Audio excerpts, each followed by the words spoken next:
ونصلي ونسلم على رسوله الكريم. بسم الله الرحمن الرحيم. قل لا أسألكم عليه أجرا إلا المودة في القربى. صدق الله مولانا العظيم وبلغنا رسوله النبي الكريم الحبيب الأمين، ونحن على ذلك لمن الشاهدين والشاكرين، والحمد لله رب العالمين.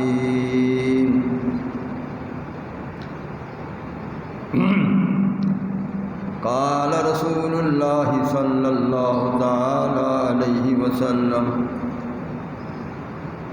تركت فيكم الثقلين كتاب الله وعترتي، إن تمسكتم بهما لن تضلوا بعدي أبدا. وقال رسول الله صلى الله تعالى عليه وسلم: حسين مني وأنا من الحسين. وقال رسول الله صلى الله تعالى عليه وسلم: الحسن والحسين ريحانتان من ريحان الجنة. وقال رسول الله صلى الله تعالى عليه وسلم: الحسن والحسين سيدا شباب أهل الجنة. وقال رسول الله صلى الله تعالى عليه وسلم: من أراد أن ينظر إلى أهل الجنة فلينظر إلى الحسن والحسين. وقال رسول الله صلى الله تعالى عليه وسلم: مثل أهل بيتي كسفينة نوح، من ركبها فقد نجا ومن تخلف عنها فقد غرق، أو كما قال النبي صلى الله تعالى عليه وسلم. وقال رسول الله صلى الله تعالى عليه وسلم: من أحب هذين وأباهما وأمهما كان معي في درجتي يوم القيامة.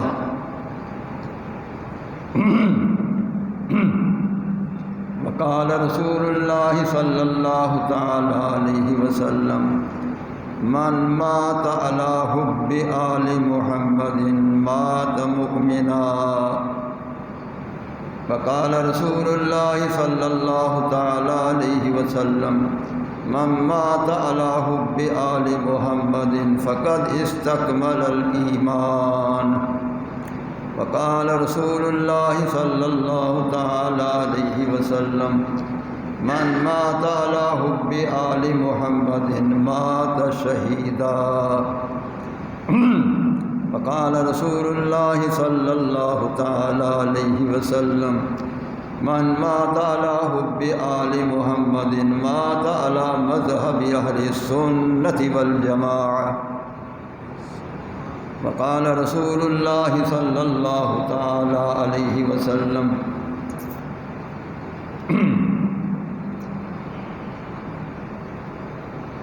الحسن والحسين الحسن والحسين سيدا شباب أهل الجنة، أو كما قال النبي صلی اللہ تعالی علیہ وسلم. محترم حضرات گرامی، آج 9 محرم شریف ہے. شہداء کربلا رضوان اللہ تعالی علیہم اجمعین کی شہادت کا دن کل 10 محرم شریف ہے. بنا بری احسن یہی ہے کہ ذکر آل مصطفیٰ کریم، ذکر حسنین کریم، ذکر حسین کریم کیا جائے. اللہ تعالیٰ جل شانہ وعظم نوالہ نے قرآن مجید فرقان حمید میں مختلف مقامات پر اہل بیت رسول اللہ صلی اللہ علیہ وسلم کا شان بیان فرمایا۔ ان آیات کریمہ میں سے ایک آیت کریمہ مختصر حصہ میں نے تلاوت کیا ہے۔ اس کے ضمن میں اس وقت جو کچھ ہو سکے گا میں بیان کروں گا۔ چند احادیث مبارکہ میں نے خطبے کے بعد بیان کی ہیں، جن میں رسول اللہ صلی اللہ علیہ وسلم نے اپنے اہل بیت کرام حسنین کریمین طیبین طاہرین قمرین نیرین منیرین کا شان بیان فرمایا، اور دیگر اپنے اہل بیت اطہار کا شان بیان فرمایا۔ قرآن مجید فرقان حمید کی آیت کریمہ میں نے یہ تلاوت کی ہے، جس کا ابتدا ہے قول، اے میرا محبوب آپ اپنی میٹھی زبان سے یہ چند کلمات بیان فرمائیں، لوگ بھی سنیں، میں خدا بھی سنوں تیری آواز کو، کیسی میٹھی آواز ہے۔ قل، فرما دیں اپنی زبان پاک سے۔ اللہ تعالیٰ اپنے محبوب کو بلوانا چاہتا ہے اور اپنے محبوب کی آواز کو سننا چاہتا ہے، اور بلوا کر اسی زبان مصطفیٰ کریم سے اپنے محبوب کے اہل بیت کی محبت کا بیان کرانا چاہتا ہے۔ اللہ تعالیٰ نے فرمایا قل، پیارے اس پاکیزہ بے عیب زبان پاک سے فرما دیں، کیا فرما دیں؟ لا اسألکم علیہ اجرا، جو کچھ میں نے تبلیغ دین کی ہے اس پر میں تم سے کوئی اجر کوئی اجرت نہیں مانگتا، مجھے ضرورت ہی نہیں ہے۔ اللہ نے مجھے بہت کچھ عطا فرمایا ہے، مالک کائنات بنایا ہے، خزائن کا مالک بنایا ہے، مجھے کسی مال و دولت کی ضرورت ہی نہیں۔ میں نے جو تبلیغ کی ہے اللہ کی رضا کی خاطر اور حکم الہی کی تابعداری کرتے ہوئے میں نے تبلیغ دین کی، دعوت اسلام دی، دعوت توحید دی۔ بعض منکرین نے مجھے تکلیف پہنچائی، اذیتیں پہنچائیں، مکی زندگی کے اندر بہت انہوں نے تکلیفیں پہنچائیں، قسم و قسم کی اذیتیں پہنچائیں۔ ان تمام تکالیف کو برداشت کیا میں نے، تو میں ان تکالیف کے بنا پر بھی کچھ نہیں مانگنا چاہتا۔ جو کچھ تم نے کیا اللہ تعالیٰ جانے اور تم جانو۔ میں کسی تبلیغ پر، احکام دین بیان کرنے پر، دین اسلام کے احکام اسلام بیان کرنے پر کچھ تم سے اجر نہیں مانگتا، اجرت نہیں مانگتا۔ رسول اللہ صلی اللہ علیہ وسلم کو کسی اجر مالی کی ضرورت ہی نہیں۔ سرکار فرماتی اوتیت مفاتیح خزائن السماوات والارض، اللہ تعالیٰ نے مجھے آسمان و زمین کے کل خزانوں کی چابیاں عطا کر چکا ہے۔ تو جس کے پاس خزانے ہیں، خزانوں کی چابیاں ہیں، تو اس کو کس چیز کی ضرورت ہے؟ سرکار نے فرمایا اگر میں چاہتا تو یہ احد پہاڑ سونے کا بن کر میرے ساتھ چلتا، مجھے اس کی بھی ضرورت نہیں۔ رسول اللہ صلی اللہ علیہ وسلم کو کسی شے کی ضرورت نہیں۔ اللہ تعالیٰ نے سب کچھ اپنے محبوب کو عطا کر کے محبوب کو تقسیم کرنے والا بنایا۔ سرکار نے فرمایا واللہ یعطی وانما انا قاسم، اللہ تعالیٰ تمام نعمتیں مجھے عطا کر دیتا ہے، فقط میں ہی جیسے چاہتا ہوں مخلوق میں تقسیم کرتا ہوں۔ جب سرکار مدینہ صلی اللہ علیہ وسلم قاسم ہیں، تقسیم کرنے والے ہیں، تو وہ خزانوں کے مالک ہیں، اللہ کی عطا کردہ نعمتوں کے مالک ہیں، تو وہ کسی کے محتاج نہیں، لینے کے لیے سب اس کے محتاج ہیں۔ فرمایا لا اسألکم علیہ اجرا، میں اس تبلیغ حق پر، تبلیغ دین پر، تبلیغ اسلام پر تم سے کسی قسم کی کوئی اجرت نہیں چاہتا۔ انبیاء علیہ السلام سابقین بھی یہی فرماتے رہے، ان اجر الا علی اللہ رب العالمین، ہمارا اجر اللہ کے ذمہ کرم پر ہے، وہی عطا کرے گا، قوم سے ہمیں کوئی اجرت نہیں چاہیے، کوئی اجر نہیں چاہیے۔ سرکار نے اسی لیے فرمایا لا اسألکم علیہ اجرا، اس تبلیغ دین پر میں تم سے کوئی اجرت، کوئی اجر نہیں مانگتا، میں مانگنے سے پاک ہوں، میں مانگنے سے پاک ہوں۔ بلکہ اللہ نے فرمایا وَأَمَّا السَّائِلَ فَلَا تَنْهَرْ، پیارے جو تیرے دروازے پر مانگنے کے لیے آیا دے دیا کر، ان کو جھڑکا بھی نہ کر۔ یہ قرآن میں آیا وَأَمَّا السَّائِلَ فَلَا تَنْهَرْ، جو بھی مانگنے والا دروازے پر آ جائے تو اس کو شفقت مہربانی سے عطا کر دیا کریں، ان کو جھڑکا بھی نہ کریں۔ تو وہ تو دینے والے ہیں، وہ کسی سے لینے والے نہیں ہیں۔ تو فرمایا کہ میں کچھ نہیں مانگتا، مانگنے سے پاک ہوں،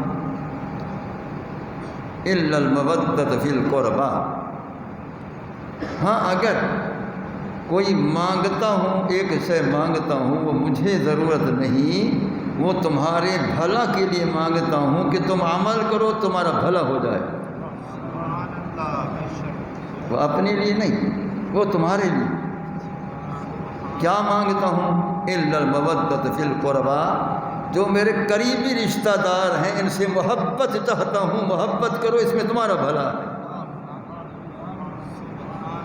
جو میرے قریبی رشتہ دار ہیں ان سے محبت کرو، یہی چاہتا ہوں۔ اور سرکار کو خود ضرورت نہیں کسی چیز کی، فرمایا اس میں تمہارا بھلا ہے، جو میری آل اولاد سے محبت کرے گا یقیناً وہ جنت میں داخل ہوگا، تو اس میں تمہارا بھلا ہے۔ الا المودۃ فی القربى، مگر قربا کے ساتھ، رشتہ داروں کے ساتھ محبت چاہتا ہوں کہ ان سے محبت کرو۔ اس کا معنی یہ ہوا کہ سرکار کے رشتہ داروں کی محبت نہایت ضروری ہے، بلکہ واجب ہے۔ آپ کے قربا کی محبت مومنین پر لازم ہے، واجب ہے۔ اسے یہ ثابت ہوا۔ اس وجوب کو ادا کرنا چاہیے کہ ہر مسلمان کے اندر رسول اللہ کے رشتہ داروں کی محبت ہونی چاہیے، یہ لازم امر ہے کہ ان سے محبت ہو۔ اب صحابہ نے دیکھا کہ سرکار کے رشتہ دار تو بہت ہیں، تو ان رشتہ داروں سے کون سے پاک رشتہ دار، پاک نفوس قدسیہ مراد ہیں کہ جن سے ہم محبت کریں؟ تو صحابہ نے سوال کیا، قالوا من ہم یا رسول اللہ قد وجبت علینا مودتہ، پیارے آج تو بتائیں کہ وہ کون سے پاکیزہ وجود ہیں جن کی محبت ہم پر واجب ہو چکی ہے، وہ تو بتائیں وہ کون ہے؟ یہ صحابہ نے عرض کیا۔ اس آیت کریمہ کے نازل ہونے کے بعد صحابہ کرام نے عرض کیا، قالوا، صحابہ نے کہا، من ہم یا رسول اللہ، وہ کون حضرات ہیں قد وجبت علینا مودتہم، کہ جن کی محبت ہم پر واجب ہے، جن کی محبت ہم پر واجب ہے، واجب کا درجہ ہے، ضروری ہے، اشد ضروری ہے، وہ کون ہے؟ قال، اب سرکار نے فرمایا، پہلے صحابہ نے عرض کی، سوال کیا، اب سرکار نے جواباً فرمایا کہ وہ کون ہے؟ فرمایا قال علی و فاطمہ و ولدہما الحسن والحسین، فرمایا وہ علی المرتضیٰ ہے، سیدہ فاطمہ الزہرا ہے، حسن مجتبیٰ ہے، حسین شہید کربلا۔ یہ میرے خاص قرابت دار ہیں، ان سے محبت کرنا ضروری ہے، ان کی محبت لازم ہے، واجب ہے۔ مولا علی کی محبت بھی واجب، سیدہ فاطمہ الزہرا رضی اللہ تعالی عنہا سے عقیدت بھی واجب، حسنین کریمین سے محبت بھی واجب ہے۔ سرکار نے واضح فرمایا کہ یہ نفوس قدسیاں ہیں، ان سے محبت کرنا تم پر واجب ہے۔ اب سوال پیدا ہوتا ہے کہ کیا ان نفوس قدسیہ سے ہی صرف محبت کی جائے؟ دیگر صحابہ کرام، ابوبکر صدیق، امیر عمر، امیر عثمان، ان سے بھی محبت ضروری ہے کہ نہیں؟ دیگر صحابہ کرام سے بھی محبت ضروری ہے کہ نہیں؟ کہ فقط ان حضرات سے محبت واجب ہے؟ نور الابصار فی مناقب اہل بیت النبی المختار، عربی زبان میں یہ کتاب ہے اہل بیت کے شان میں، اس نے یہ حدیث نقل کی ہے۔ سرکار نے فرمایا ان اللہ تعالی فرض علیکم حب ابی بکر و عمر و عثمان و علی کما افترض علیکم الصلاۃ والزکاۃ والحج۔ سرکار نے فرمایا ابو بکر، عمر، عثمان، علی کی تم پر محبت اللہ نے فرض کر دی ہے جس طرح تم پر نماز، روزہ، حج، زکوٰۃ فرض ہے۔ سید العالمین صلی اللہ تعالی علیہ وآلہ وبارک وسلم نے واضح فرمایا کہ 4 یاروں سے محبت بھی لازم ہے، ان 4 یاروں سے محبت بھی فرض ہے، لازم ہے۔ اسی طرح ان نفوس قدسیہ سے محبت لازم ہے۔ اب باقی رہا کہ دیگر صحابہ کرام، سرکار نے فرمایا اصحابی کالنجوم بأیہم اقتدیتم اہتدیتم، میرے کل صحابہ کرام جو میرے ہاتھ پر بیعت اسلام کر چکے ہیں، میری زیارت کر چکے ہیں، آخر دم تک وہ اسلام پر قائم رہے ہیں، تو وہ ستاروں کی مثل ہیں۔ ان جن میں سے جس کی بھی غلامی کرتے جاؤ گے، اقتداء کرتے جاؤ گے، ہدایت پاتے جاؤ گے۔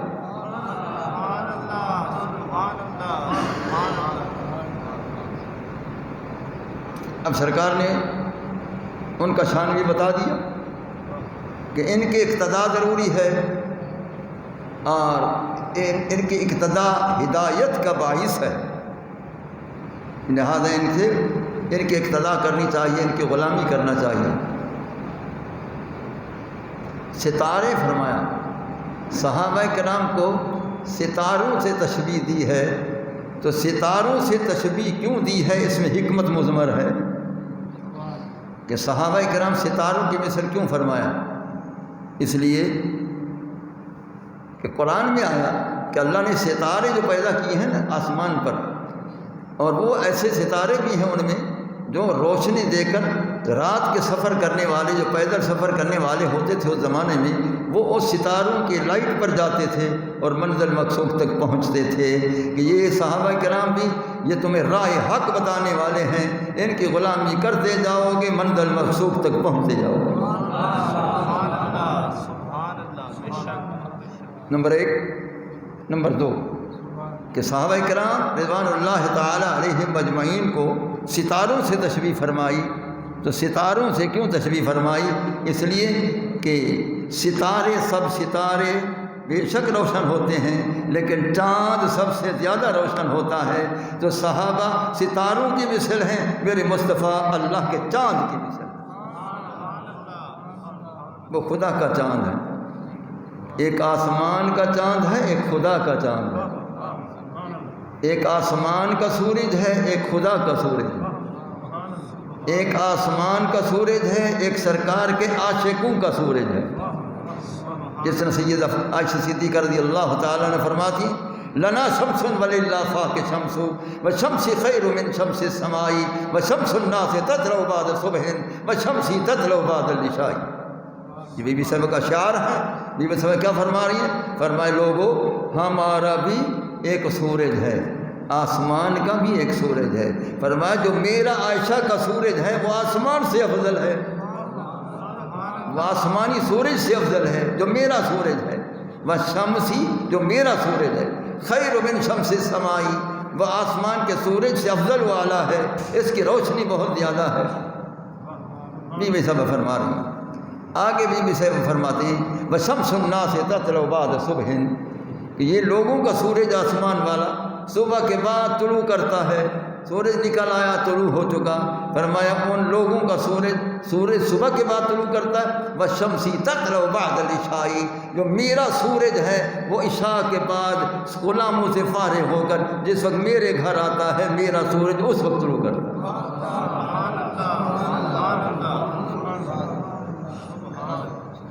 بنا بری رسول اللہ صلی اللہ تعالی وسلم سورج بھی ہیں خدا کے، چاند بھی ہیں خدا کے، ایک شمس آسمانی ہے، ایک شمس ربانی ہے، ایک قمر آسمانی ہے، ایک قمر ربانی ہے۔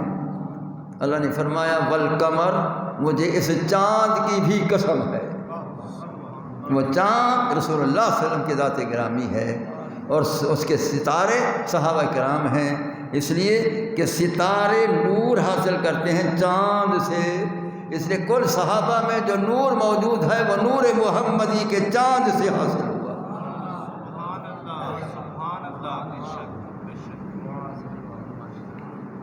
تو لہذا صحابہ کی محبت بھی ضروری ہے، سرکار کے 4 یاروں کی محبت بھی ضروری ہے، اور اہل بیت یہ نفوس قدسیہ ان کی محبت بھی لازم ہے۔ میں کہتا ہوں سب کی محبت حق ہے، لیکن سب کی محبت ایک طرف اور حب مصطفیٰ کریم ایک طرف ہے۔ سرکار کی محبت سب سے زیادہ ہونی چاہیے، سب سے زیادہ، ان سے بھی زیادہ، سب سے زیادہ، کیونکہ سرکار نے فتویٰ دیا ہے لا یؤمن احدکم حتی اکون احب الیہ من والدہ وولدہ والناس اجمعین۔ لوگوں سن لو، تم میں سے کوئی کامل ایمان نہیں ہو سکتا جب تک کہ میری ذات، میں محبوب اس کے والدین سے، اس کے ماں باپ سے، اس کے تمام رشتہ داروں سے، تمام لوگوں سے میں زیادہ محبوب نہ ہوں تو تم میں سے مومن بھی کوئی نہیں ہو سکتا۔ تو معلوم ہوا رسول اللہ صلی اللہ علیہ وسلم سے سب سے زیادہ محبت ہو، پھر اہل بیت اطہار سے محبت ہو، 4 یاروں سے محبت ہو، کل صحابہ سے محبت ہو، یہ پکا سچا سنی مسلمان ہے، یہ پکا سچا سنی مسلمان ہے۔ تو فرمایا کہ قال علی، فرمایا علی کی ذات ہے، و فاطمہ، اور وہ فاطمۃ الزہرا رضی اللہ تعالی عنہا کی ذات گرامی ہے، و ولدہما، اور ان کے دونوں کے صاحبزادے، اجل حسن والحسین، وہ حسن حسین کی ذات گرامی ہے کہ ان سے محبت کرنا یہ میرے قربا ہیں، ان سے محبت کرنا تم پر لازم اور واجب ہے۔ رسول اللہ صلی اللہ تعالی علیہ وآلہ وبارک وسلم نے باقی اہل بیت اطہار سے ان کو چن لیا اور انتخاب فرما لیا، ان کی محبت واجب قرار دے دی۔ اب سوال پیدا ہوتا ہے کہ سرکار کے اہل بیت اور بھی ہیں، تو ان کو کیوں مخصوص فرمایا؟ یہ 2 وجہ سے، ایک یہ کہ سرکار مدینہ صلی اللہ علیہ وسلم کی ان سے زیادہ محبت تھی، فرمایا جن سے مجھے محبت ہے تمہیں بھی ان سے محبت ہونی چاہیے۔ ایک تو یہ وجہ ہے، تو دوسری وجہ ہے کہ یہ اختیار مصطفیٰ بھی ہے کہ سرکار اپنا اختیار استعمال کر کے جن کا جو شان بیان کر دیں وہ مالک ہیں، اللہ نے اختیار دیا۔ تو یہ اختیار مصطفیٰ کی بھی دلیل ہے کہ اللہ تعالیٰ نے محبوب کو مختار کل بنایا، سب اختیار عطا فرمایا، وہ جن کو پسند فرما کر ان کی محبت واجب کر دیں تو سرکار مالک ہے۔ اس بنا پر ان نفوس قدسیہ کی محبت لازم اور واجب ہے۔ تو جنہوں نے حسین کریم سے ان نفوس قدسیہ سے محبت کی وہ جنتی ہے، وہ جنتی ہے۔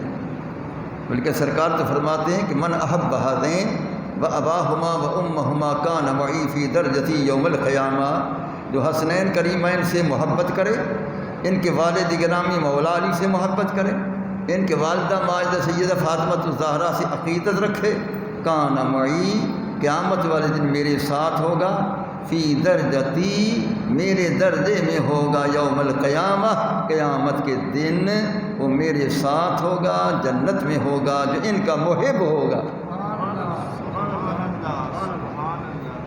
جو ان کا محب ہوگا وہ میرے ساتھ ہوگا اور میرے درجے میں ہوگا۔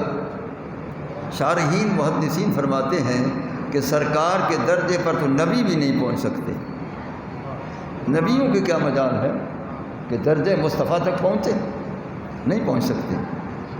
جب وہ نہیں پہنچ سکتے ہیں تو پھر سرکار نے کیوں فرمایا کان معی فی درجتی یوم القیامہ، کہ قیامت کے دن یہ محبین اہل بیت، محبین نفوس قدسیہ، یہ میرے ساتھ ہوں گے، میرے درجے میں ہوں گے۔ اب سرکار کا جو ایوان محمدی ہے وہ کل سے اوپر ہوگا، خدا کے عرش سے بھی اوپر ہوگا، اللہ کا عرش نیچے ہوگا۔ بلکہ شیخ سعدی فرماتے ہیں عرشست کمی پایت ایوان محمد، فرمایا کہ اللہ کا جو عرش ہے، جو رسول اللہ علیہ وسلم کا تخت ایوان، اس کی جو نچلی سیڑھی ہے وہ خدا کا عرش وہاں ہے، محبوب کا ایوان اوپر۔ تو جو سب سے اوپر ہیں سرکار، اس درجے میں کیسے یہ اشخاص پہنچ سکتے ہیں؟ یہ محبین اہل بیت آپ کے درجے میں کیسے پہنچ سکتے ہیں؟ تو مجیب نے جواب دیا، شارحین نے جواب دیا کہ اصل میں یوں ہوگا، درجے میں پہنچنے کا مقصد یہ ہے کہ جب ایک ہی جگہ پر ہوتے ہیں تو ایک دوسرے کی زیارت ہوتی ہے، تو قیامت کے دن محبین اہل بیت اپنے اپنے بالا خانے میں، وہم فی الغرفات آمنون، وہ اپنے بالا خانے میں امن میں ہوں گے، وہ جہاں بھی ان کو اللہ نے انتخاب فرمایا وہ اپنے مقام میں ہوں گے، سرکار اپنے ایوان میں ہوں گے۔ لیکن اتنا فاصلہ جو ہوگا، درمیان میں پردہ نہیں ہوگا کہ سرکار چھپ جائیں، پردہ ہٹ جائے گا، وہ سرکار کی زیارت کرتے رہیں گے۔ یہی معیت درجہ مصطفیٰ، یہی معیت مصطفیٰ ہے، اور یہی سرکار کے درجے میں پہنچنا یہی ہے کہ حجاب نہیں ہوگا، پردہ نہیں ہوگا، نقاب نہیں ہوگا، بے پردہ دور سے دیدار ہوتا رہے گا۔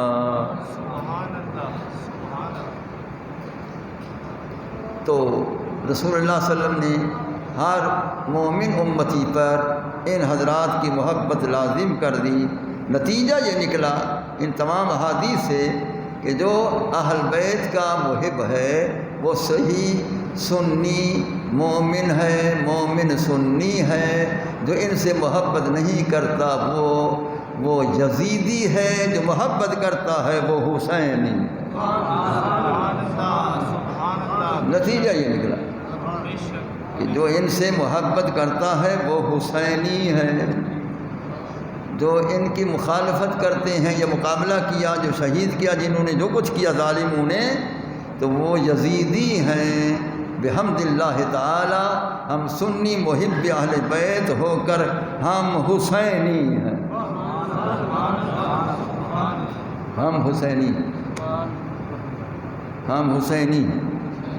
کوئی یزیدی ہوں تو ان کی قسمت ان کے ساتھ ہے، لیکن اللہ نے ہمیں محب اہل بیت بنایا، اس لیے ہم حسینی ہیں۔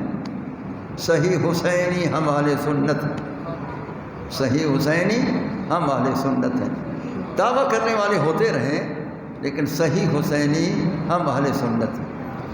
ہم صحیح حسینی کیوں ہیں؟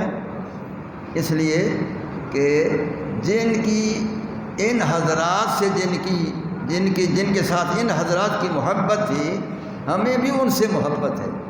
ان اہل بیت رسول اللہ کو ابو بکر صدیق سے محبت تھی، عمر فاروق سے محبت تھی، عثمان غنی سے محبت تھی، مولا علی جو جن کے جد اعلیٰ ان سے محبت، تو ان کی جن سے محبت ہے ہماری ان سے محبت ہے، اس لیے ہم صحیح سنی حسینی ہم ہیں۔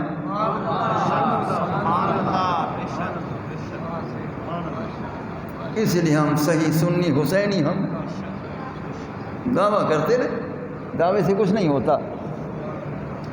تو اصل یہی ہے کہ کہ ان سے محبت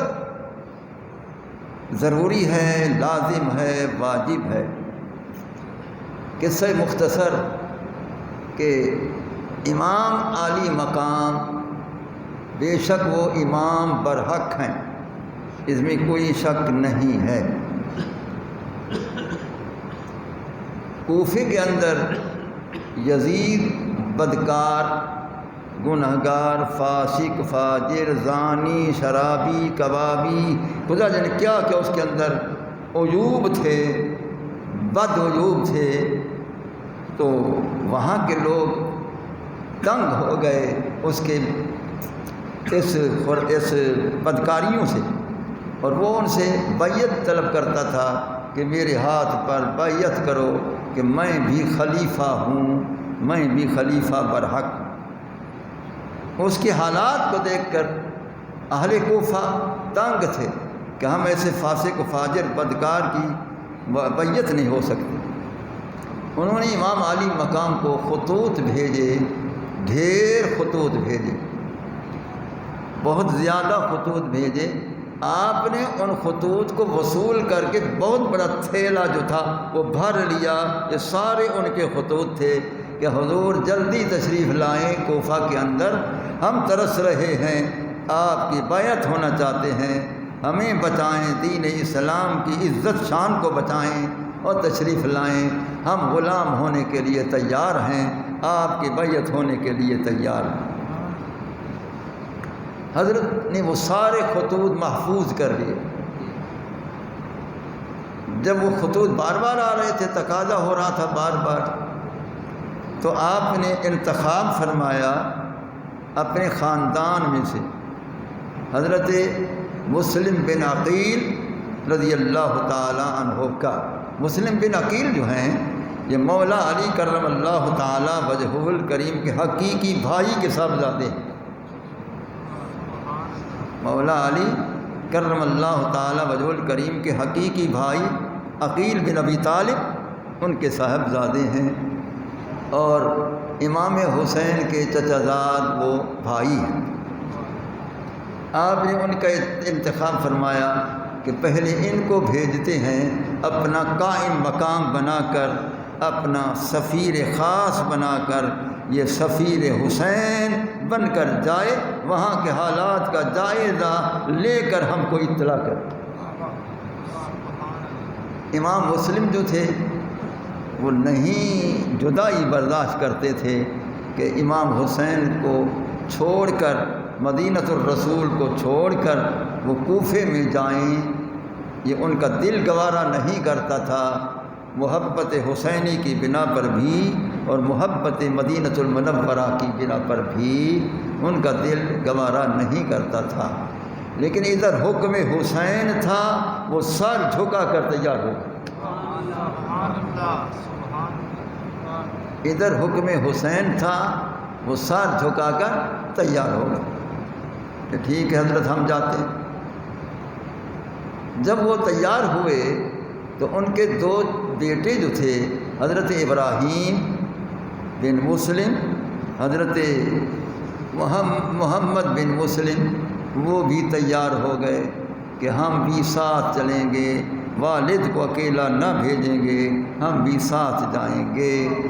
اب وہ بچے جو ہیں انہوں نے بھی محبت سے اضطراب میں آ کر عرض کی کہ ابا جان ہمیں ساتھ لے جائیں، ہم آپ کے بغیر یہاں نہیں رہ سکتے ہیں۔ امام عالی مقام سے انہوں نے اجازت طلب کی کہ میں اپنے دو بچوں کو بھی لے جاؤں۔ امام پاک نے اجازت دی کہ ٹھیک ہے آپ ان کو بھی لے جائیں، یہ روتے نہ رہیں آپ کی محبت میں، آپ ان کو لے جائیں۔ چنانچہ حضرت مسلم بن عقیل رضی اللہ تعالیٰ عنہ مع اپنے دو صاحبزادگان کے آپ نے کوفے کا رخ کیا۔ سفر کرتے کرتے کرتے کوفے میں پہنچ گئے۔ جب وہاں پہنچے تو دھڑا دھڑ ان لوگوں نے حضرت امام مسلم کے ہاتھ پر بیعت شروع کر دی کہ ہم یزید کو خلیفہ نہیں مانتے، آپ ہی مستحق ہیں، ہمارے آپ ہی کرم فرما ہیں۔ ان کے ہاتھ پر بیعت حسین ان کے ہاتھ پر شروع کر دی، دھڑا دھڑ آپ کے ہاتھوں پر ہزاروں لوگ وہ بیعت کرنے لگے۔ آپ خوش ہو کر آپ نے خط لکھا، امام علی مقام کو قاصد بھیجا کہ حضور کافی تعداد میں یہ میرے ساتھ بیعت کر چکے ہیں، آپ کی بیعت میرے ہاتھ پر کر چکے ہیں، آپ تشریف لائیے، یہ سارے ہی آپ کے دیدار کے لیے ترس رہے۔ ادھر خط پہنچا، ادھر یزید کو پتہ چلا، ابن زیاد کو پتہ چلا، ان سب کو پتہ چلا کہ امام مسلم آ گئے ہیں، دھڑا دھڑ لوگ ان کی بیعت ہو رہے ہیں۔ ان لوگوں نے اپنی فوج کو کوفے کے شہر میں پھیلا دیا کہ جہاں مسلم بن عقیل ملیں یا ان کے صاحبزادے ملیں، ان کو جلدی ہمارے پاس پیش کرو۔ اب یہاں امتحان شروع ہو رہا ہے، گھرانہ رسول کا امتحان ہے، خاندان رسول کا امتحان ہے، اور یہ مقربین بارگاہ الہی جو ہیں یہ امتحان دیتے ہیں اور امتحان میں کامیاب بھی ہوتے ہیں۔ تو جب فوج پھیل گئی ان کی تلاش میں کہ یہ کہاں ہیں، تو آخر وہ قاضی شرح کے گھر آپ تشریف لے گئے، اس وہ دعوت کر گیا، گھر رکھا، بچوں کو بھی ان کو بھی۔ آخر تلاش کرتے کرتے وہ دشمن پہنچ گئے، اور وہ سارے جو بیعت کر چکے تھے وہ یزید کے ڈر کی بنا پر آپ کی بیعت انہوں نے چھوڑ دی، یعنی دھوکہ کیا گیا آپ سے، اور انہوں نے بے وفائی کی، کوفی لا یوفی، ان کے اندر کوئی وفا نہ ہوا، آپ سے بیعت ترک کر چکے۔ یہ ڈر ہوا ان کو یزید کا۔ تو ادھر امام علی مقام کو خط یہ پہنچا تھا کہ آپ تشریف لائیں، اور یہ لوگ آپ کے انتظار میں ہیں، دھڑا دھڑ بیعت ہو رہے ہیں۔ آپ نے ارادہ پکا کر لیا کہ ہم نے ضرور وہاں پہنچنا ہے۔ صحابہ کرام نے جب سنا کہ حضرت تیاری کر رہے ہیں کوفے میں جانے کے لیے، تو بہت سے حضرات نے منع فرمایا کہ آپ نہ تشریف لے جائیں، کیونکہ مولا علی کے ساتھ بھی انہوں نے وفا نہیں کیا تھا، آپ کے والد گرامی کے ساتھ، تو آپ بھی تشریف نہ لے جائیں، ان کے اندر کوئی وفا نہیں نظر آتا۔ آپ نے فرمایا کہ میں نے پکا ارادہ کر لیا ہے، میں نے جانا ہے، کوئی میرے ساتھ جائے نہ جائے، میں نے جانا ہے۔ صحابہ کرام رضوان اللہ تعالی علیہم اجمعین روکتے رہے، لیکن وہ وہاں ٹھہر گئے۔ آپ نے تیاری فرمائی کہ کوفے میں جانا ہے، اور اسلام کی سربلندی کے لیے وہاں ضرور جانا چاہیے۔ قصہ مختصر، آپ نے اپنے گھرانے کے افراد کو تیار فرمایا، جن میں پاک بیویاں بھی تھیں، آپ کے بیٹے بھی تھے، آپ کے بھانجے بھی تھے، آپ کے بھتیجے بھی تھے۔ ان سب کو اپنے خاندان والوں کو تیار فرمایا کہ کوفے کی طرف جانا ہے، اور وہ لوگ جو ہیں بیعت کے لیے وہ تیار ہیں۔ خاندان رسول تھا، وہ اطاعت کرنے والے تھے، انہوں نے فرمایا اگر آپ تشریف لے جاتے ہم آپ کے ساتھ ہیں، ہم آپ کے ساتھ ہیں۔ چنانچہ وہ حضرات تیار ہو گئے۔ جب تیار ہو گئے تو آپ نے فرمایا کہ الوداعی سلام بھی پیش کرنا ہے نانا کریم کی بارگاہ اقدس میں، مدار پر انوار پر حاضری دینا ہے، اور اجازت بھی طلب کرنا ہے، الوداع بھی کرنا ہے۔ رات کے کسی حصہ میں اپنے باپرد پاک بیویوں کو آپ لے آئیں، اور اس میں آپ کے بھانجے بھتیجے آپ کے صاحبزادے سارے اس میں تھے۔ تو آدھی رات کے بعد جب مزار پرانوار پر حاضری ہوئی، وہ ایک عجیب منظر تھا کہ ہر طرف سے گریہ زاری آہ و فغاں کی آوازیں آ رہی تھیں کہ الوداع یا جدی یا رسول اللہ، اے اللہ کے رسول، اے نانا کریم، ہم رخصت ہوتے ہیں، ہمیں رخصت عطا کیجیے۔ وہ گریہ زار بھی تھے، رو بھی رہے تھے۔ امام علی مقام فرما رہے تھے کہ الوداع کر لو، شاید واپسی ہو نہ ہو، الوداع کر لو، واپسی ہو نہ ہو، الوداع کر لو۔ وہ رو رہے تھے چمٹ کر، مزار پرانوار باہر تھی اس ویلے، تو یہ سارے چمٹ کر رو رہے تھے۔ کیا منظر ہوگا پاک بیویوں کا، کیا منظر ہوگا آپ کے بیٹوں کا، کیا منظر ہوگا آپ کے بھانجوں کا، بھتیجوں کا، خاندان کا، کہ جو اس وقت مزار پرانوار سے لپٹ کر الوداع کر رہے تھے۔ اب اس سے یہ بھی ثابت ہوا مسئلہ کہ اگر فرد محبت کی زیادتی محبت میں مزار پرانوار کو لپٹا جائے تو یہ جائز ہے۔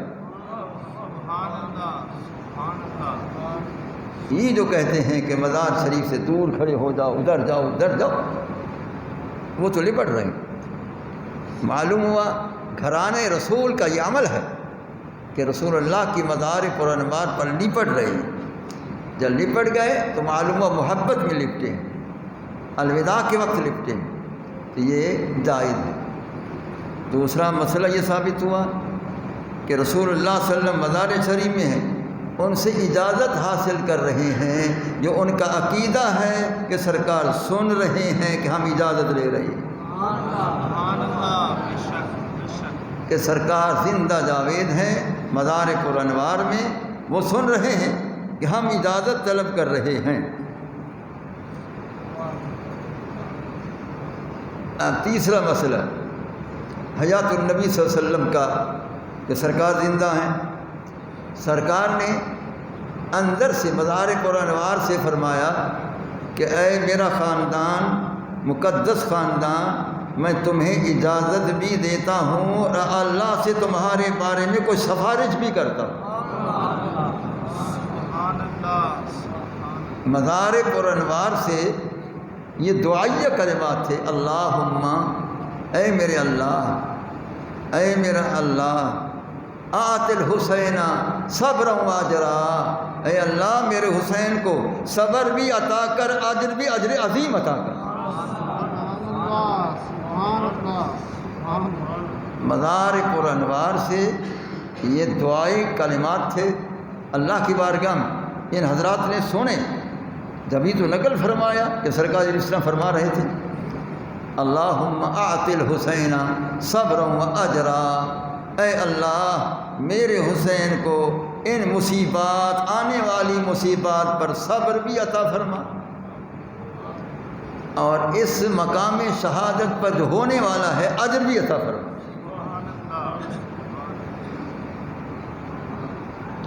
معلوم ہوا رسول اللہ صلی اللہ علیہ وسلم روضۃ الرسول کے اندر زندہ جاوید موجود ہے،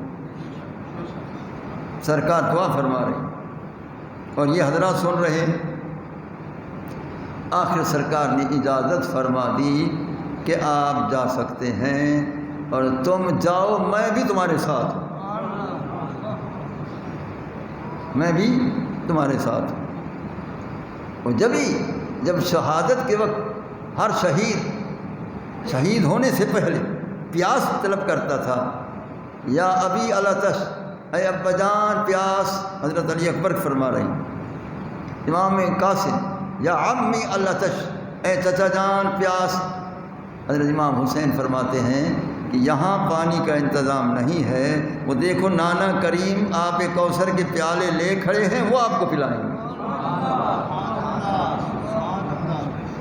معلوم ہوا کہ رسول اللہ صلی اللہ علیہ وسلم وہاں جلوہ گر تھے، جب ہی فرمایا تم چلو ہم تمہارے ساتھ ہیں، پھر وہاں رو کر الوداع کیا۔ ہم عام آدمی جاتے ہیں عمرے پر یا حج پر، تو جب آخری دن واپسی کا ہوتا ہے آخری جو الوداعی سلام پڑھتے ہیں تو بندے کا کلیجہ باہر آتا ہے کہ پتہ پھر نصیب ہوگا کہ نہیں۔ ہم عام آدمی الوداع کے وقت ہمارا کیا حل ہوتا ہے؟ تو جو مالک مدینہ ہے، جو مدینہ میں بسنے والے مالک، جب وہ چھوڑ کے جا رہے ہیں، نانا کریم کے مزار کو بھی چھوڑ کے جا رہے ہیں، ان کا کیا حل ہوگا؟ اس وقت کیا حال ہوگا ان کا؟ اللہ اکبر۔ تو وہ ان کا مقام ہے جو برداشت کیا انہوں نے، اجازت طلب کر کے وہی آدھی رات جنت البقیع میں پہنچے۔ آپ کی والدہ ماجدہ سیدہ فاطمۃ الزہرا رضی اللہ تعالی عنہا کی خدمت کے مزار شریف پر پہنچے اور وہاں بھی یہی عرض کیا کہ اے امی جان، اجازت فرمائیں، حسین جا رہا ہے دین اسلام کے پرچم کی سربلندی کے لیے، کرم فرمائیں، اجازت فرمائیں۔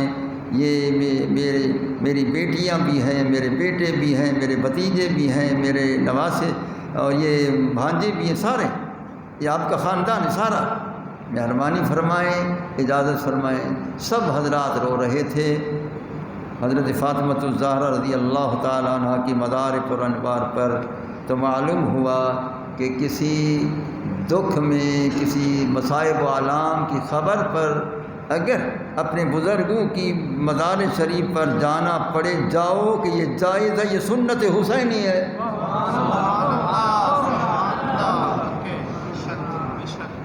یہ سنت حسینی ہے۔ نمبر 1۔ نمبر 2، یہ الوداع بھی کر رہے ہیں، اجازت بھی طلب کر رہے ہیں اس عقیدے سے کہ بی بی صاحبہ زندہ ہیں، کہ بی بی صاحبہ حیات برزخیہ سے زندہ ہیں، جب یہ عرض کر رہے ہیں۔ پھر اندر سے آواز آئی مزار پر انوار سے، حسین جاؤ، میں اجازت دیتی ہوں اور اپنے خاندان کو بھی لے جاؤ، اجازت دیتی ہوں، اور تم جاؤ، میں بھی تمہارے ساتھ ہوں گی۔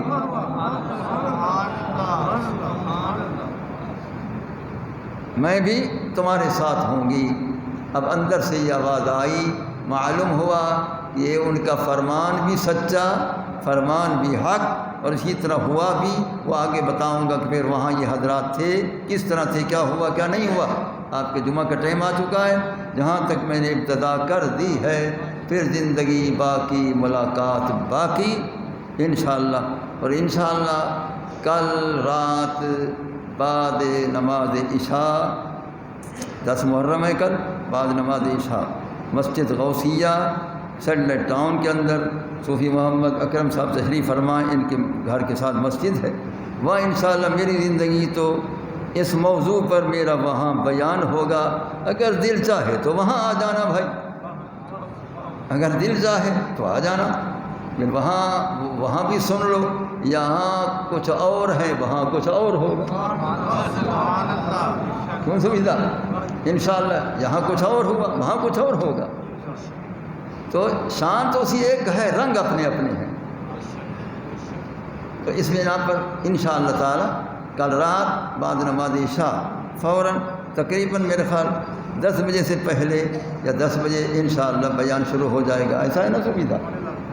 9:45 بجے سویدھا فرماتے 9:45 بجے، اس لیے آپ حضرات سارے 9 بجے وہاں پہنچنے کی کوشش کریں۔ جو بھی آنا چاہیں، میری طرف سے بھی آپ کو دعوت ہے، صوفی صاحب کی طرف سے بھی دعوت ہے انشاءاللہ تعالی۔ زندگی بخیر میری زندگی رہی اور صحت رہی تو انشاءاللہ میں وہاں حاضر ہوں گا، اور سال بسال میں 2 پروگرام پر ان کے ہاں جاتا ہوں، ایک میلاد شریف 2 ربیع الاول شریف، اور ایک یہ 10 محرم کی شام میں جاتا ہوں وہاں۔ ان کی محبت ہے، میں نے تو کہا ہم ضعیف العمر ہو گئے، ہمیں چھوڑ دیں، کہتے نہیں، جب تک آپ زندہ ہیں بول سکتے ہیں، آپ کو اس پروگرام میں آنا ضروری ہے۔ ان کی محبت کی وجہ سے میں نے دعوت قبول کر لی ہے، انشاءاللہ میں بھی پہنچوں گا، آپ بھی پہنچیں۔ کیوں سب ٹھیک ہے؟ ماشاءاللہ ماشاءاللہ۔ اب 2:30 بج چکے ہیں، بلکہ اوپر 35 ہو رہے ہیں، تو ہم دعا کرتے ہیں انشاءاللہ تعالی آج کے کل کے رات یا آج کے رات نوافل بھی پڑھیں، اہل بیت اطہار کے لیے نوافل بھی پڑھیں، آج رات بھی، کل دن کو بھی، کل رات کو بھی۔ بہت نوافل ہیں جتنی بھی پڑھیں، لیکن ایک نفل کا طریقہ میں بتاتا ہوں، وہ ضرور پڑھیں، کیونکہ وہ ایسا طریقہ ہے کہ بی بی فاطمہ الزہرا رضی اللہ تعالیٰ عنہ فرماتی ہیں کہ اس نفل پڑھنے والے، اس طریقے سے نفل پڑھنے والے کو قیامت کے دن ہم پہلے اس کو جنت میں داخل کریں گے، پھر ہم جائیں گے۔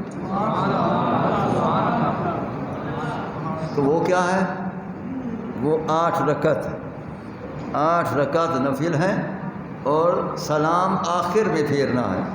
ہر 2 رکعت التحیات پوری پڑھ کے اٹھنا ہے، تیسری رکعت پھر 2 رکعت پڑھ کے پھر بیٹھ کر پوری التحیات پھر اٹھنا ہے۔ اس طریقے سے آپ 8 رکعت ایک ہی سلام آخر میں پڑھیں گے کہ سورہ فاتحہ کے بعد کل شریف جو ہیں وہ 15 بار آپ پڑھیں گے، اور ہر رکعت میں اسی طرح سورہ فاتحہ کے بعد 15 دفعہ سورہ اخلاص قل واللہ شریف پڑھتے جائیں گے، اور ہر 2 رکعت میں بیٹھیں گے، التحیات پوری پڑھیں گے، پھر تیسری رکعت سبحانک اللہم، پھر وہ 2 رکعت پوری کریں گے، التحیات پوری، پھر اٹھے کھڑائیں گے، پھر اسی طرح اس طریقے سے آپ آخر میں سلام پھیریں گے۔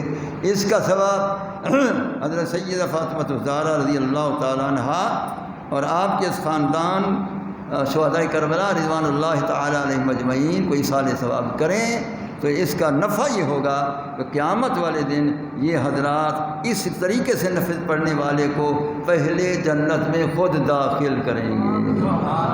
اللہ تعالیٰ عمل کی توفیق عطا فرمائے۔ اللہم احینا علی محبتک وعلی محبت حبیبک وامتنا علی محبتک وعلی محبت حبیبک، آمین آمین آمین۔ صلی اللہ تعالی علی خیر خلقہ سیدنا مولانا محمد وعلی آلہ وصحابہ واہل بیتہ وعترتہ وعلماء ملتہ واولیاء امتہ اجمعین، آمین آمین آمین برحمتک یا ارحم